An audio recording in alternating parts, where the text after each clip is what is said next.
Ah yes, anxiety. That over-caffeinated, hyper-vigilant life coach that nobody hired, but that somehow shows up anyway, armed with a megaphone and a PowerPoint presentation entitled, "Every Possible Way This Could Go Horribly Wrong." Oh yeah, it starts small, a little worry, a little, that email sounded weird, a little, why did they just say okay instead of okay? And before we know it, we are mentally preparing for unemployment, exile, and a life of foraging for berries in the woods. Anxiety doesn't knock, it kicks down the door like it's starring in an action movie. It's loud, it's dramatic, it makes up elaborate scenarios that have absolutely no basis in reality. And the worst part, we believe it, because in that moment, it doesn't feel like fiction, it feels like a breaking news headline, and our brains are the 24-hour news network dedicated to covering it, commercial free. And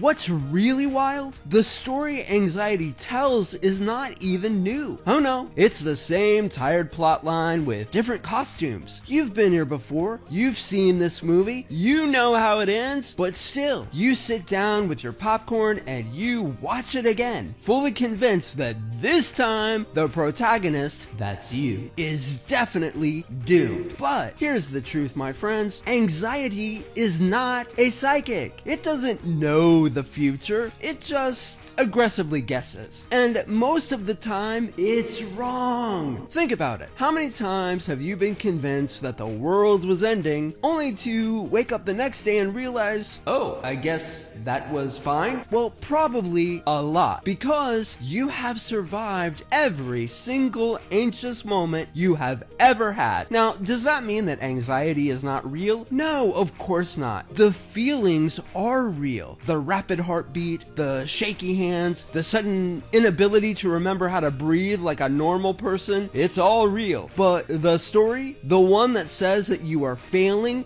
that you cannot handle this, that the universe is conspiring against you, that's fiction. And the great thing about fiction, we can rewrite it. So, when anxiety comes knocking, or rather busting through the wall like the Kool-Aid man, take a beat. Take a breath. Remind yourself, this is just a story. I've survived worse plot twists than this. I know who I am, and I know how this ends because I've made it through every other disaster my brain has ever predicted. And if all else fails, picture anxiety as an over-enthusiastic raccoon in a tiny suit, waving its little arms and screaming about hypothetical doom. Because, honestly, that's about as much authority as it actually has.